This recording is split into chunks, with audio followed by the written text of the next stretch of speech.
Il a parlé à son ennemi. Et notre ennemi n'est pas fait de chair et de sang. Ce sont les principautés, les esprits mauvais des ténèbres. Et elle a dit une chose très importante, c'est biblique. Jacques nous le dit.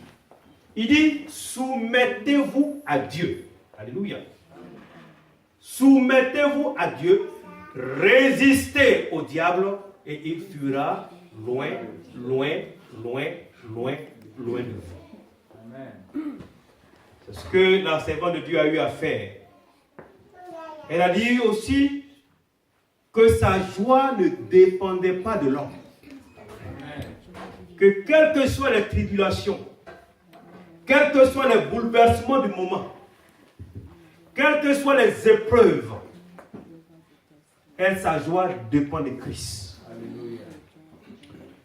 Cet après-midi, lorsqu'on tentait d'arranger ce lieu à la chapelle avec mon fils Bibi et mon fils Johnny, et je leur ai dit, si les chrétiens écoutaient les cantiques qu'ils chantaient, je vous assure que nous serons des grands chrétiens, des chrétiens véritables.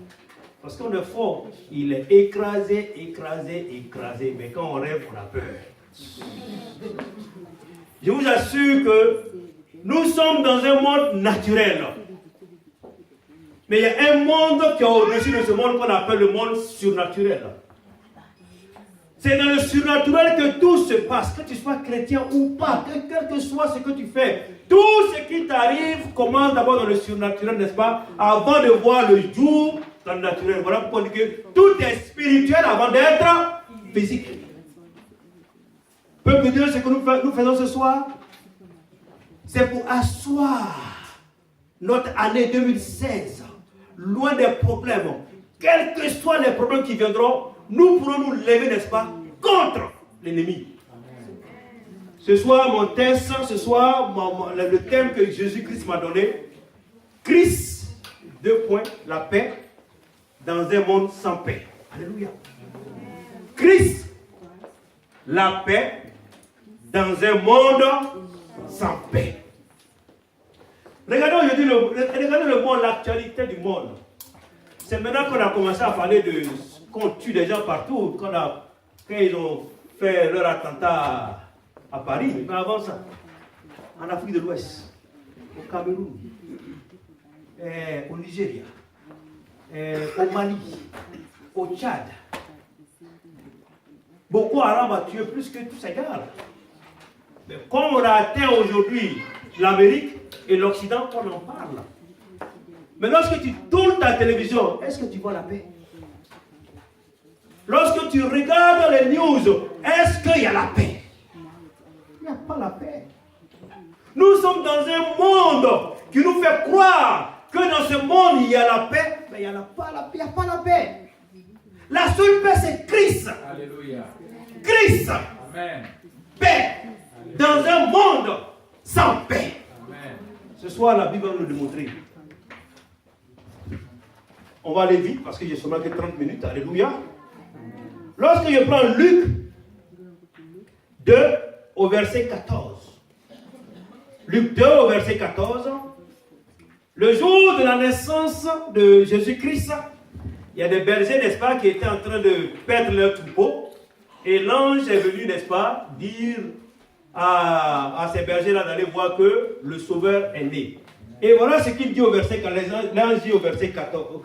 Il dit, et soudain, au verset 13, il se joignit à l'ange une multitude de l'armée céleste, louant Dieu en disant, gloire à Dieu dans les lieux très hauts et paix sur la terre. Est-ce qu'il y a la paix sur la terre? De quoi il parle? On va se poser la question. Est-ce qu'il y a la paix sur la terre? Mais il dit paix sur la terre. Le jour de la naissance de Christ, il dit paix sur la terre. Et ce n'est pas fait au hasard. Parce que depuis le commencement du monde, depuis la chute de l'homme, depuis la désobéissance de l'homme dans le jardin d'Éden, lorsque l'homme, Dieu a dit que le jour que tu mangeras le fruit, tu mourras. Mais il n'est pas mort. Mais il était mort spirituellement et il a été chassé. Et lorsqu'il a été chassé, après lui, après Adam, on est passé par Seth. Seth, on est arrivé à Noé. Noé, il a eu la gloire de Dieu, la grâce de Dieu. Après Noé, on passe, on arrive à Abraham. Abraham, on continue Isaac et Jacob. On part, on continue, on arrive, n'est-ce pas, à Moïse, Josué d'abord. Moïse, Josué, on continue les Isaïe. Toutes ces personnes, David est arrivé. David qui a eu la grâce de Dieu. Quand Salomon prend le trône, Salomon commence à déconner. Et on continue, mais il n'y avait pas la paix. Lisez l'Ancien Testament, il n'y avait pas la paix. Le peuple béni de Dieu était toujours en captivité. Il n'y avait pas la paix. Amen. Pas de paix. Jusqu'à ce jour, il y a 2015 ans, ce jour précis, l'ange vient et dit au berger, paix sur la terre. Amen. Paix sur la terre. Mais si Dieu a dit qu'il y a la paix sur la terre, c'est qu'il y a la paix sur la terre. Bien vrai que vous et moi, nous ne voyons pas la paix autour de nous, mais il y a la paix sur la terre. Mais d'où vient cette paix? Où est cette paix? C'est ce qu'on va voir ce soir. Alléluia. Lorsqu'on prend Matthieu 10, 34. À tous ceux. Alléluia. Non. Matthieu 10, 34 dit, ne croyez pas que je sois venu apporter la paix sur la terre. Le jour de sa naissance, on dit paix sur la terre. Et lui, Jésus-Christ, qu'est-ce qu'il dit? Il dit, ne croyez pas que je sois venu apporter la paix sur la terre. Je ne suis pas venu apporter la paix, mais la paix. Ça dit beaucoup de choses. Ça veut dire que nous sommes dans un monde. Et dans ce monde, il y a deux réalités. Le jour de sa naissance, il dit paix sur la terre. Mais pour qui? Et lui, Jésus-Christ, il dit qu'il n'est pas venu apporter la paix. Pourquoi? Parce qu'aujourd'hui, en tant que chrétien, il est difficile, n'est-ce pas, dans des endroits de la terre, il est difficile, n'est-ce pas, de proclamer sa foi. Aujourd'hui, quand tu pries une fois, deux fois, trois fois, on dit tu pries trop. Surtout les jeunes, tu es trop jeune pour prier. Tu es trop petit. C'est les vieux qui prient. Ah bon? Allez-y au cimetière, il y a les petits tombes aussi des enfants. Il dit, je ne suis pas venu apporter la paix. Mais quand je lisais Luc 2,14, je n'ai pas fini. Il dit, paix sur la terre parmi les hommes qu'il agrée. Alléluia. Parmi les hommes qu'il agrée. Es-tu sûr que tu es quelqu'un que Jésus-Christ agrée? Le christianisme, c'est la vérité. Le christianisme, comme en mathématiques, c'est palpable. On voit. Le christianisme, n'est-ce pas? C'est pas les films. Dites-moi le mot là. Fiction, de fiction, alléluia. C'est la réalité. C'est quelque chose qu'on touche, qu'on voit. C'est une chose qu'on vit avec. Voilà que l'apôtre Paul, lorsqu'il est venu après tous ces apôtres, Paul n'a jamais vu Christ. Jamais. Mais lorsqu'il est venu 30 ans après, il reçoit la révélation et il te dit que Christ vit en toi. Est-ce que vous ne savez pas ça? Donc aujourd'hui, l'église c'est toi et c'est moi. L'église c'est ce corps. L'église, ça c'est un bâtiment. C'est toi, d'une manière individuelle, qui représente l'église dans le monde. Amen. Mais lorsque tu es un représentant de l'église, d'une manière véritable et sincère, tu as la paix sur la terre. Amen. Donc Dieu seul donne la paix. On va dans Romains 1,7. Romains 1,7 dit, à tous ceux qui à Rome sont bien aimés de Dieu, appelés à être saints, que la grâce et la paix soient données de la part de Dieu, notre Père. Donc la paix vient de Dieu. Dieu seul, mais parmi ses enfants qui l'agréent. On va voir après, à la suite, la Bible va nous démontrer comment il peut agréer un de ses enfants. La paix vient de Christ, la paix vient de Dieu, et le Saint-Esprit est venu apporter la paix sur la terre. Dans l'Ancien Testament, il n'y avait pas Saint-Esprit. Le Saint-Esprit était accordé à certaines personnes qu'on appelait les prophètes et certains rois. Il fallait qu'ils se battent, n'est-ce pas, pour avoir la grâce de Dieu, pour avoir la gloire de Dieu. Il fallait se battre. C'était une bataille.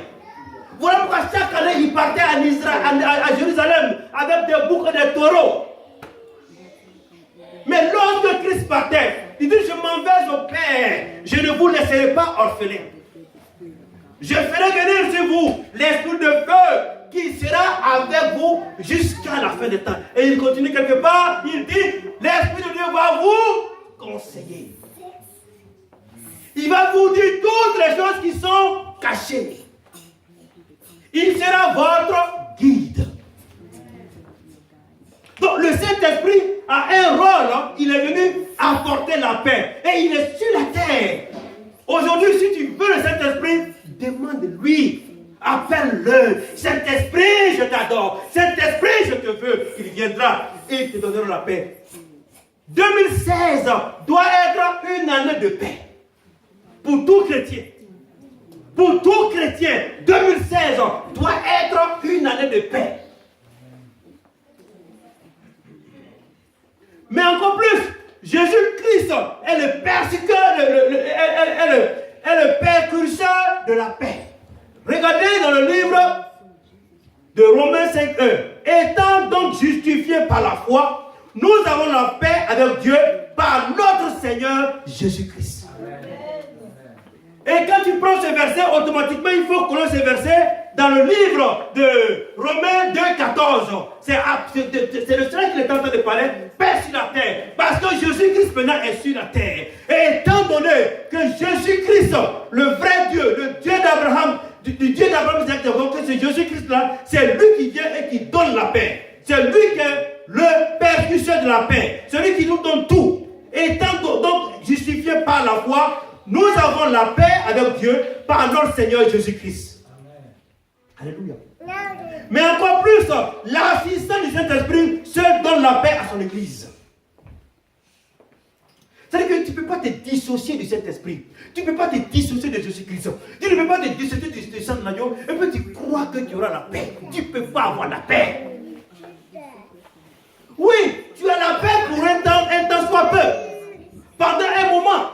Tu es heureux pendant un moment. 2016 doit être une année de bonheur pour tout chrétien au nom de Jésus. Amen. Mais pour que ce bonheur puisse s'appliquer à ta vie, il faut qu'il y ait la paix.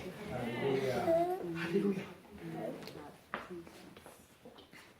Quand on va dans le livre des Actes des Apôtres, l'Église était en paix dans la Judée, la Galilée, la Samarie, s'édifiant et marchant dans la crainte du Seigneur.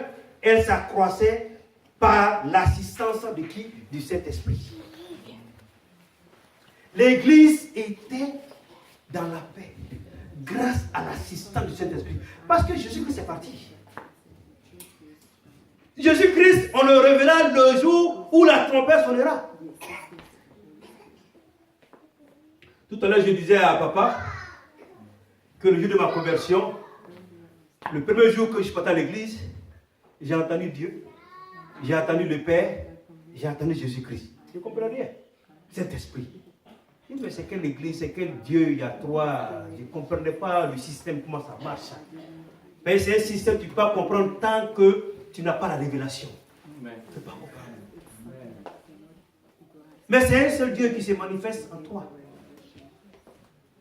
Alléluia. Donc l'assistance du Saint-Esprit donne la paix à son église. Regardez aujourd'hui comment les églises sont désorganisées. Regardez. Regardez aujourd'hui où l'église est devenue, n'est-ce pas, une banque. Alléluia. Aux États-Unis, il y a des églises, justement, il y a les ATM pour prendre l'argent, ATM à la rentrée. C'est quoi ça? L'église est devenue comme un marché aujourd'hui. Voilà pourquoi l'église n'a pas de paix. Et il dit ici, l'église était en paix dans toute la Galilée, s'édifiant en marchant dans la crainte du Seigneur, et elle s'accroissait par l'assistance du Saint-Esprit.